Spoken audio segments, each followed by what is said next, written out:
both of them locked on points and goal difference at the top of the Premier League table. Newcastle only ahead of Chelsea on goals scored. You would suggest something has to give this weekend, but then looking from the outside, probably a draw would do both teams good as well. But then it also feels like it might be a little bit dangerous with the likes of Aston Villa and Nottingham Forest, of course, breathing down their necks. Look, Newcastle have done well against Chelsea of late at St James's Park. In fact, they beat them earlier in the season, of course, in the run to the Carabao Cup's success. But it was a completely different Chelsea side they faced that night. Enzo Maresca made 11 changes. And interesting to note, guys, as well, last night I think he made 10 changes for their Europa League semi-final second leg win last night from the team, of course, that beat Liverpool at the weekend. So Eddie Howe knows he'll get a fresh Chelsea, and of course Maresca knows he'll get a fresh Newcastle following their draw against Brighton last Sunday. They've both had a full week to prepare for it. Eddie Howe said for a long time now that this is going to go right until the end of the season.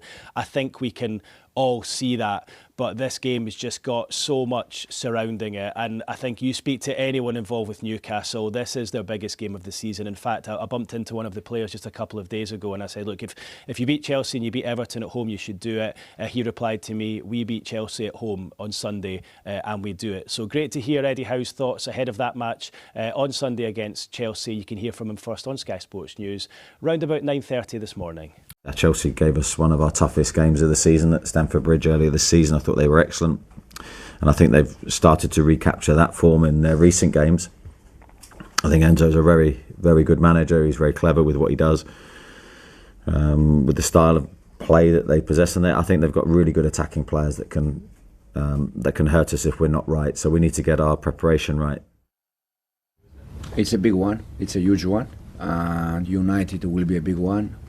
And Forest will be a big one. Now we have 3 more games that all of them they're gonna be big games for sure. Sunday it's a chance to start in the right way. We are in a good run, in a good mood, and hopefully we can play a good game and win the game.